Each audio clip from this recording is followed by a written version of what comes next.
So this is going to be a quick and simple guide on how to get better aim on console. I'm someone that usually has really good aim no matter what game I play, so it's not really hard for me, but I'm going to give you guys some fundamentals about basically how to get better at aiming and how did I do it. And if you don't see progress extremely quickly, don't worry about it, because this is a process that can take up to a couple of months to sometimes even years to develop insanely good aim.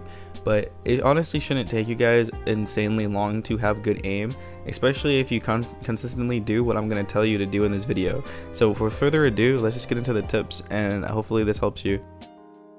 So first of all, let's talk about aim trainers. So the only aim trainers that I believe that you guys should honestly do is the ones that are vertical. The reason that you want to do the ones that are vertical is because you can't strafe and end air when you are going down vertically on most characters. So because of this, it's perfectly fine training this because you're getting used to something like Baptiste jumping in the air and falling down. But everything else, I don't really find that useful, because once again, if you're doing something like horizontal aim training or flicking, you're not really gonna use this that much, because it's an AI that's doing it. It's not a human being. If you actually play against human beings, you're gonna have a way easier time understanding where you should place your crosshair, because humans are gonna try to outplay other humans. So as a human yourself, you should know this, and you should be ready by placing your crosshair where you believe that someone's going to be. Now, don't only just do that. Placing your crosshair is the biggest thing, but in this game, Overwatch, you can literally aim with your movement for like a large portion of the time. Like, I'm not kidding. A lot of the time, I don't even move my right stick. I just strafe left and right. Now, this may be really weird for some people. It's going to take a little bit for you guys to get used to, but trust me when I say only adjust your aim when you actually need to. And the main thing is, you don't really want to be thinking about your aim when you are playing the game.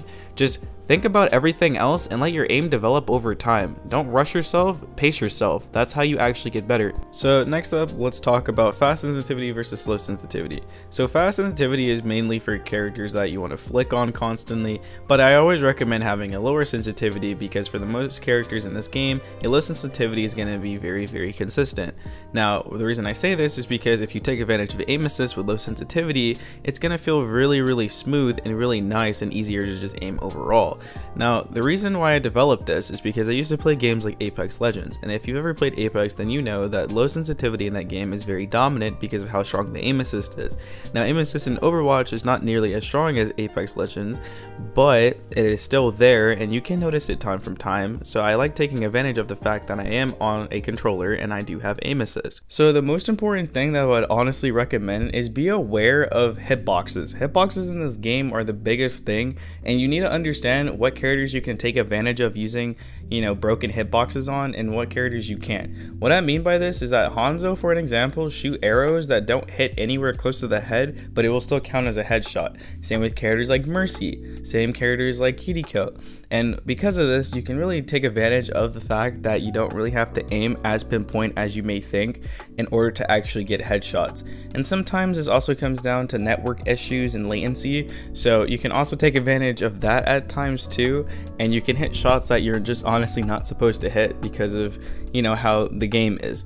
So make sure you are aware of that, and if you're up against something like a Tracer while you're playing Soldier 76, you want to take advantage of Soldier's AoE splash of his Helix rocket, for an example, because it's a pretty big radius, I guess, for something like Tracer. So if you shoot it next to her, you can get easy damage in without her really doing much to you at all.